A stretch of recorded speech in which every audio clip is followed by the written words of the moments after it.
Hey, what's going on guys?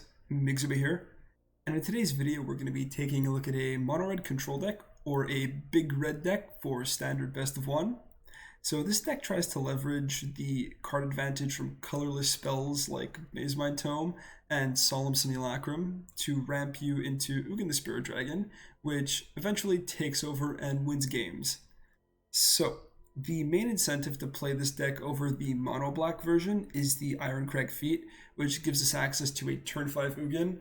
This card basically just gives us 7 red mana, and if you have a 5th untapped land on turn 5, you slam an Ugin, which, if uncontested, just completely takes over the game that early. So, to get there, we run a lot of interaction, lots of removal, and a couple fun lands. So, we'll get into the list. 2 Spikefield Hazard, just cheap removal early in the game. If not, it can be a tap land. Fire Prophecy, love this card. It's a 3-2 split with Scorching Dragonfire. This is better against things you need to exile, like Annex, so they don't get the 1-1 token. But this card lets you dig further into your deck. If you're flooding or have an Ugin and no way to ramp to it, like you need more lands, you can always put it away and draw more answers. You have 4 in the deck, don't be afraid to do that. So Fire Prophecy 3-2. Some shredded sails can blow up flyers, destroy artifacts like other tomes or the Great Henge, stuff along those lines. And if not, just a cheap cycler is always fine. The Shatter Skull Smashing is our bolt land. We're in mono red, so we can run 4 of it without that much cost. Play as a tap land or a bolt land. It's a removal spell on a land, so always good to have. Soul Seer, this essentially is a 1 card answer to Lovestruck Beast that mono red always has trouble dealing with. It's sort of like a Bane thing. You usually 2-for-1 yourself. Another relevant line of text is that it shoots down planeswalkers. So let's say an Afshock comes down and like -3s, you can only Soul Seer it in response, and you can like double spell an Afshock with a Soul Seer, or your opponent's Ugin if they've minus any or -2 at any point, or more than that, Soul Seer takes it out. So pretty good card, a little expensive for removal, but it's fine. Bone Crusher Giant, shock and a body. You guys know this card, great. Cinderclasm, a sort of replacement to what's that card called? The Boros Board Wipe. Deafening Clarion, that's it. At instant speed, deals 2 damage instead of 3. So that's the downside, but the upside is we get to cast it on our opponent's turn. Against decks that go super wide, this can be really useful. And the kicker cost is 1 extra red, and we're in a mono red deck, so we should have no trouble paying that. And then I count this as a 3-drop because we're pretty much always going to want to kick it. Then onto the other board wipes. Storm's Wrath, again, hits planeswalkers, and hopefully kills everything you need it to.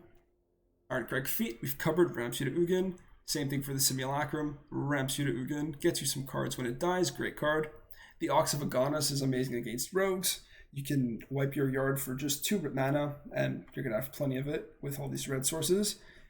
Draw some new cards, and if you can always like slam it in the late game with an empty hand as like a 5 mana creature that you just draw 3 cards off of, that's not bad either.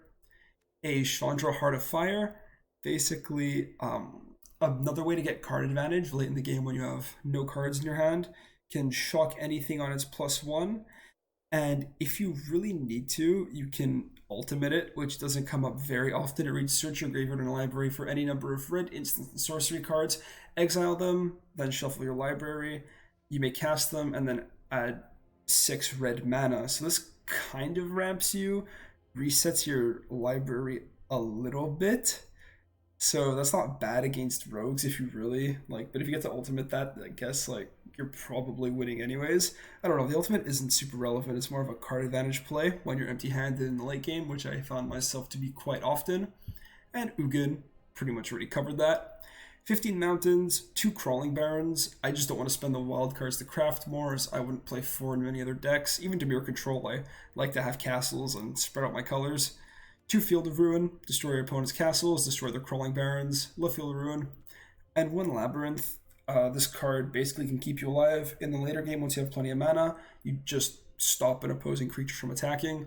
You can replace this with any sort of colorless land or another mountain if you don't want to. It's pretty much a flex land. So what is that? 26 lands with the dual-faced ones. So yeah, guys, that's it for the list. It will be in the description down below. And let's get into some games. All right, yep, hand seems pretty good against the Yorion, so not ideal. Hopefully it's one of those fake out mono red Yorion decks. It's not. Cool. Let's make them think we're just base mono red. Okay, so is it maybe you get the tone down? Is it control? Jeskai control? Negate would be brutal here. Main deck negate, absolutely no punishment. Nice. We know they play Jori's Disruption as well. I think we have to go for that regardless, though. Yep, that is Jori's. Sure, we'll play Field of Ruin and pass. Hold up that activation. Crawling Barrens is going to be very important in this matchup. Still wondering if we're facing Jeskai or if it's just Raw, is it? Let's just go for a Stomp. I don't want to accidentally mana fix them by blowing up a Jori Ruins. And if they counter that, we're happy. Yep. We'll play out the Barrens and pass. If we can get that going, I don't know if they have any actual answers to it in their deck. Probably just burn removal if it's Izzet. So yeah, we'll charge the Barrens. Decline to make it a creature and pass. I think we're going to do the same thing. I don't want it to be in Scorching Dragonfire range or double Scorching Dragonfire range. And we can still hold up Scorching Dragonfire ourselves, the Field of Ruin activation, and the Crawling Barrens pump itself. Okay, so they go Thassa's Intervention to draw. Sure.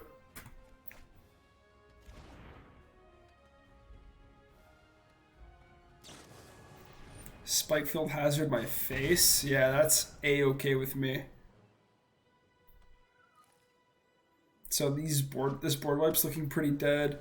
Ironcrag Feat's not looking amazing either. Alright, Magic Mirror.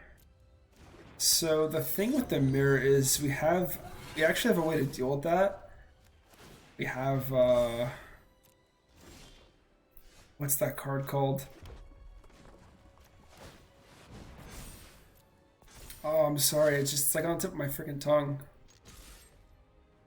Shredded Sails, that's it. As artifact hit, we just have to hit it.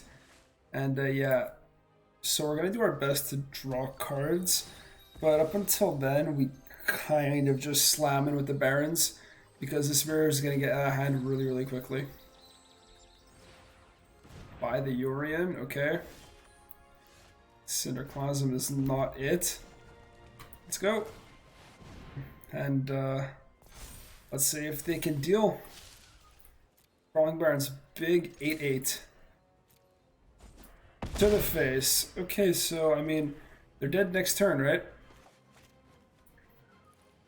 As long as they can't kill the Barrens. Thassa's Intervention, draw some more cards, sure. If they play the Yorion, I'll probably just try to destroy it with spells. Just try to burn it down. Slam Shark Typhoon. Sure. So you only have room for one more spell. Soul Seer.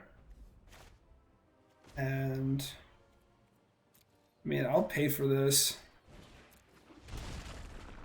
I want to make sure my Barrens can get in there for lethal. Take action. Attack. Opponent has 2 mana. So they Scorching Dragonfire. And in response, we will Scorching Dragonfire their shark and attack them for lethal. Crawling Barrens, boys, bringing it home. I kind of feel bad beating up a Izzet control deck, especially with the Magic Mirror, but like, you gotta respect the Barrens. Alright, I mean, This is fine. Worst case, the sales are bad and we cycle them. If Prophecy gives us a target, we can fix our hand up. Mountain, go. Plains, okay. Mono white aggro. Mono white aggro. Alright. Prophecy pass.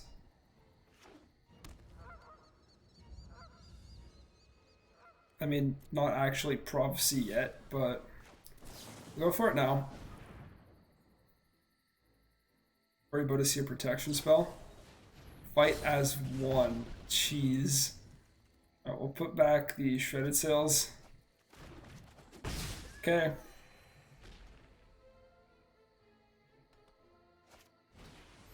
Alright, that's good. We can Storm's Wrath that.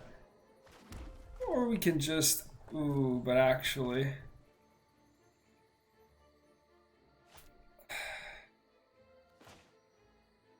So I think I take out the bounty here. I think they'll play more threats to the field.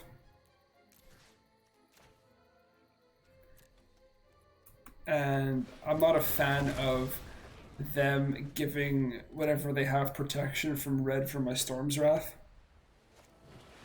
Heliod. Okay, well. That's a card also. But that's a card that gets exiled by my Ugin. I think I'm okay Storm's Wrathing just the Speaker. But now we really need to draw some action. Alright, second Speaker. Pass. Okay. We will kill it. 1 damage right here. Also keep the Heliod's Devotion low. Play out land, pass. Maybe cycled shredded sails. Opponent can start making 1/1s with the castle, which is awkward. But if they're not careful, we can always just block them with the Barons. Okay, that's good. Good draws. Lands with abilities. It's useful. Thin the deck a little bit. Hold the smashing for when they start getting a wider board state. They have a lot of 1/1s in the deck. And even if they put down like Skycleave Apparition, we can go pretty wide with the smashing. Banishing Light, okay. Good answer. Don't get the card. Heliod will... Oh man, Heliod can grow the 1/1 Kanta. Okay. So Castle is proven to be a problem. Ugin, that's so funny. 6/7. Alright, let's go. Just draw the Ugin. -3 and punish the opponent for playing a Banishing Light because we get another ETB trigger on the Simulacrum. Love it. So much value. So now they can start making 1/1s every turn, but we have a big dragon. And big dragon trumps 1/1s. Well, now everybody knows that. And the tome. Alright, nice. Destroy the Daxos. Get in there with this Simulacrum. Play a tome, draw a card because you might draw a playable. Dragonfire, sure. And Crawling Barons can still activate whenever we want it to. Yep. Decline. Second Ugin, nice. Bolt face.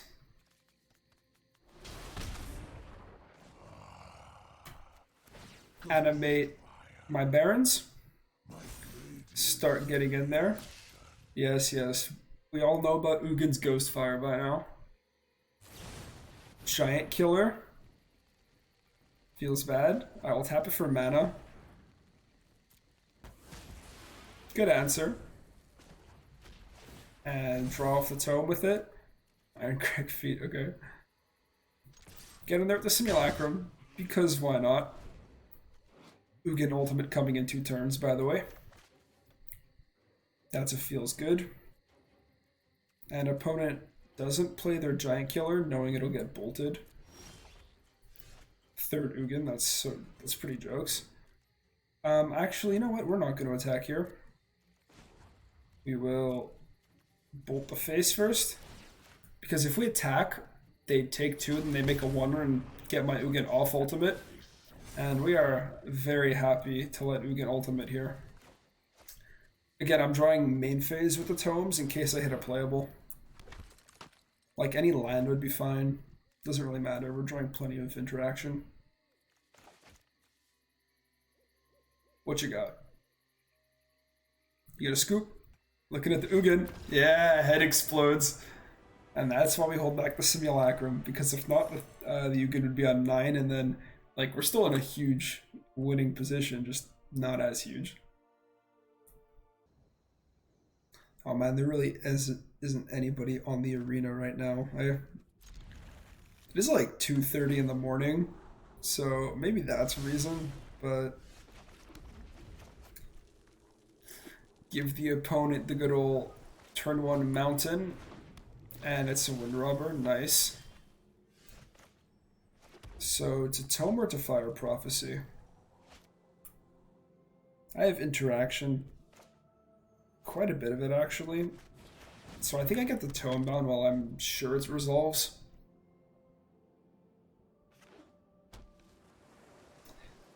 We'll try the Rogues matchup. If they mill an Ox, we're really happy. But if not, we are not feeling as good. Alright, we'll play this out. And we'll pass.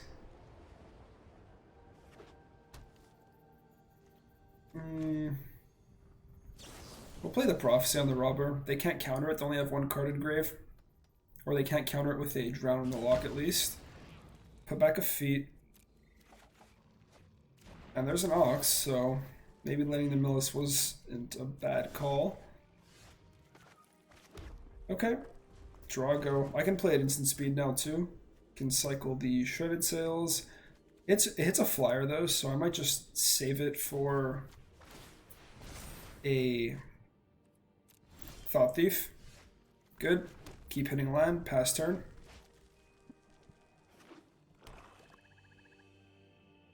Maybe they just think they can mill us, but we can put pressure on them. Ashiok, so just harder control, I guess.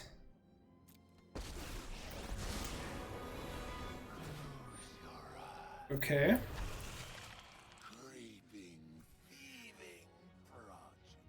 And alright, so I think we draw the card here for sure. Let's see what we hit. Land. And I can Soul Sear the Planeswalker.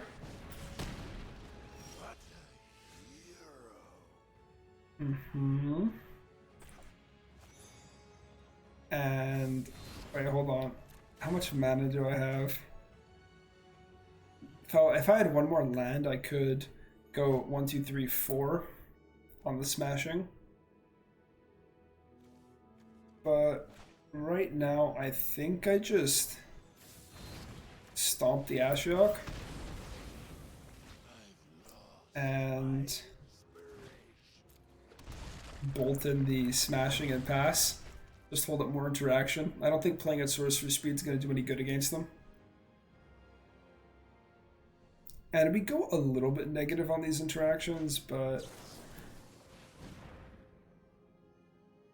as long as we can have card advantage because of the tome, we should be okay. Alright, didn't say please will mill me, so I'm going to put a Ox there. I don't really want to cast this. Alright. Okay, they get rid of a tome. That's not great. And if they're countering a removal spell, I guess we're pretty happy. This isn't a huge threat to us. We have 1,000,000 removal spells in the deck. Land. I guess we'll play out the giant, see if they do anything about it. We still have 4 mana, so we can. Okay, they counter the giant. That is, I really don't care about that. I think I main phase this prophecy. Put back the feet. I can pretty much hard cast it and get it at any point now. We're just missing one land to do so. Into the story. Opponent's right back in the game. All that work we did weighing them down on cards is just gone. Alright. Draw here. Hitting another tome would be ideal. We are going to need that kind of advantage. And opponent can flash something, and if they have it, they're like a weird mix between Dimir Control and Dimir Rogues.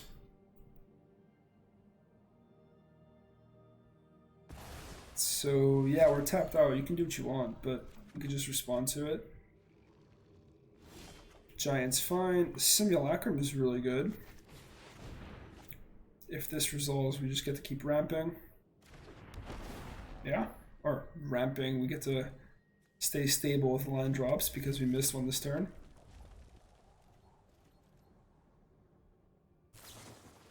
Thieves Guild Enforcer. Sure.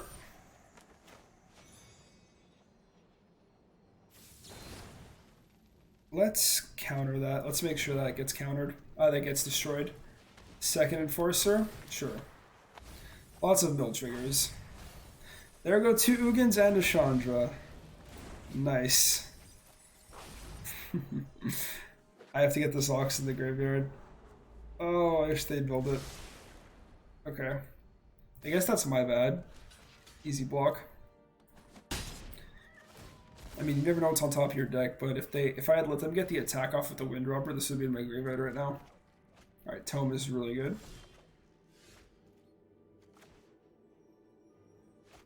Let's start with the Bone Crusher Giant. They countered it last time, they might counter it this time.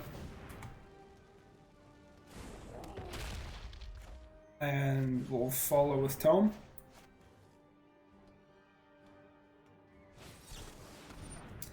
Yeah, I thought that might happen. Let's go, Ox of Agamis. Nothing, okay.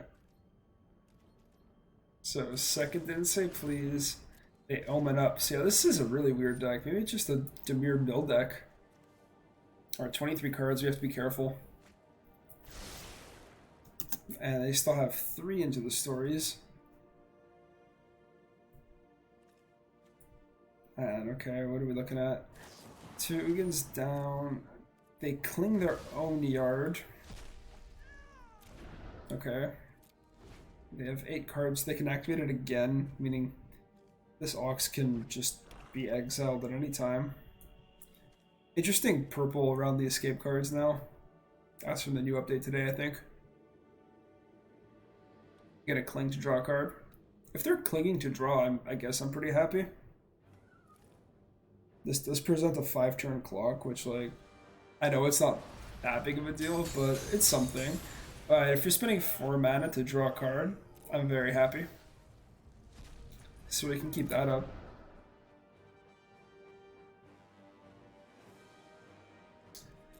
Is that it? Okay, let's cycle the Shredded Sails. I don't think we're going to need it. Land is fine.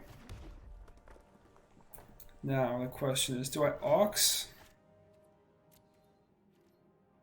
Or do I just start building up the Barons? I don't want to attack in with the... I don't want to cast the Barons until until it's big enough to get past a couple things, like Soaring Thought Thief. Because right now it just gets eaten by a Thought Thief. Alright, does this resolve? I think I Soul Sear it. Let's try that, see if that gets through. Drown, okay. Fair. Alright. Now... That's Ox. I mean, these cards aren't doing much for me right now. And neither are those cards, but hey. At least it's in play. Kick Thirst, alright. And that's exactly enough cards to exile it. But if they spent 8 mana on their turn dealing with my Ox, I think we're pretty happy.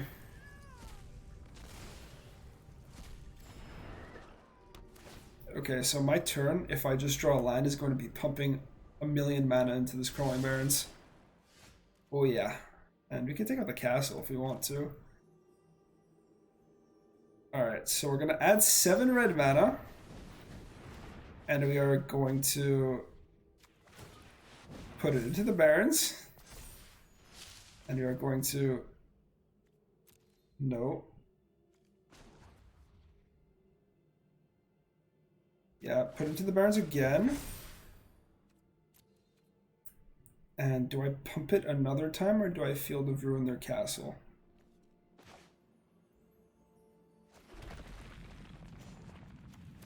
Let's go. All the mana into the land.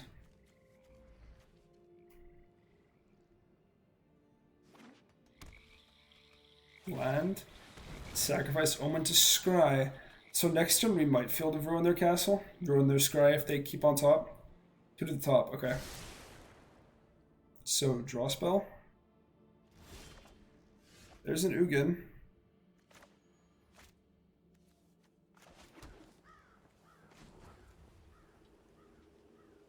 So, hold on.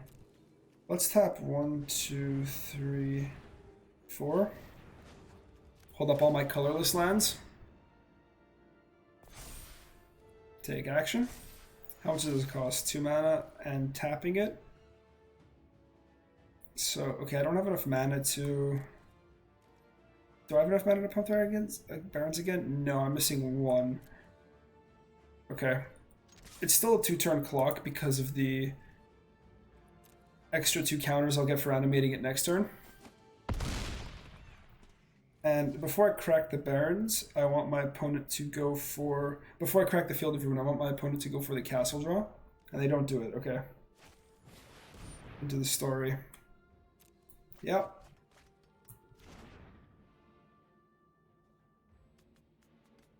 At least that takes a toll on their mana. Because if I Field of Ruin the castle and they draw in response, they still get what they wanted. So I have to wait for them to do it on end phase. Okay. What's gonna matter more? The 2 points? I think the castle at this stage. Care to draw? I mean, maybe it was the 2 points. I actually don't think either are particularly relevant because a lot of it's lethal anyways, and they had the mana from the castle regardless, so... And we do get end phase pump into it, so... I guess I counted wrong, but it's not a huge deal either way. Alright. Let's go. Take action. Do you have an answer for my land? Thought Thief? I mean, I'll attack you. I have no problem with that. Eliminate. Drown in the Loch.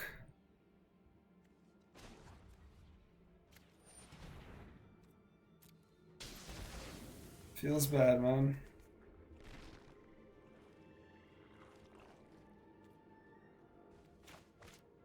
One, two, three, 4.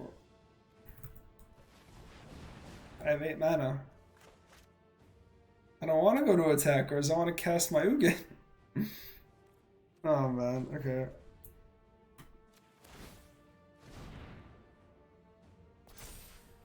Decline. Okay. And we'll pass here. That's a feels bad. Double Thought Thief. Jeez, so this is literally just rogues trying to juke me out.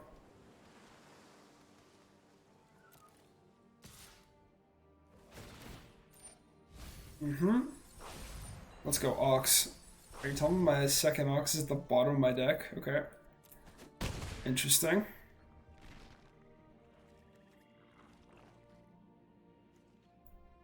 We'll pump this Barrens up. That's a card. Oh, that resolved, like, cleanly. Okay.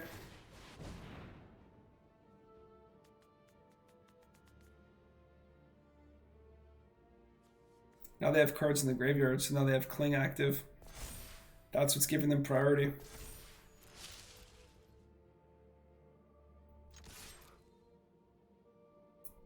Alright, I guess you Cling now. Try to find another Drown in the lock. My graveyard is stacked, so... Yep. It's like... I'm not sure if I'm happy that I took out the castle. I don't think it made a huge difference. Just something to spend our mana on. Alright, what did you draw? It's something interactive. Okay, opponent down to 3. So they are dead to a Ugin Bolt to the face. Okay, Thought Thief will mill me for 2. 6, 7, 8, 9, 10. Yeah, 11 lands. Okay. Awakening. For another Thought Thief. That mills me for 4.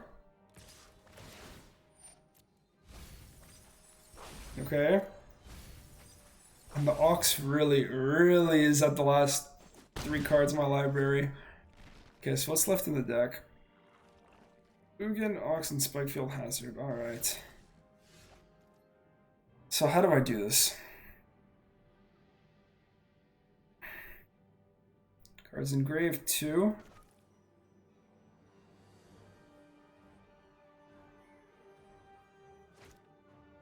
So it's either a combination of Cinderclasm, Spikefield Hazard, and attack for lethal with the Barons, or it's Slam Ugin, Bolt Face for lethal. Does counter magic matter? I don't think counter magic actually changes this clock at all. So I literally just think I slam the Ugin. And it resolves. And we go face. And that's the game. It beats Rogues, guys. It beats weird Rogues control. Shout out to Crawling Barons. Alright guys, and we are back. So the absolute MVP of the day, Crawling Barons. This thing put in crazy amounts of work, won me 2 games, just completely on its own. Control has a really hard time dealing with it, and I would definitely run 4. So probably cut like the Labyrinth and a Mountain and go up to 4 Crawling Barons, or like a Field of Ruin and a Labyrinth. I like at least 1 Field of Ruin to fight your opponent's Crawling Barons especially. But yeah, this card is crazy. Like, I don't know, man. Anyways, for the rest of the deck, it was fine. I never actually did the Feet into Ugin thing, but the play's there, and I like the fact that I can kind of ramp 3 mana to put it to the Barons, and it doesn't count as casting a spell, so that's pretty cool. It's like a edge case used for the Feet. I definitely liked Fire Prophecy over Dragonfire. Probably go 4 copies of this and maybe cut the Cinderclasm. It wasn't super handy today. So yeah, guys, that's the list. It's actually a hell of a lot of fun. If you enjoy the Mono Black Ugin deck, definitely give this one a shot. And yeah, deck list will be in the description down below. If you guys enjoyed, be sure to drop a like and consider subscribing. And yeah, guys, I will see you in the next one. Peace out.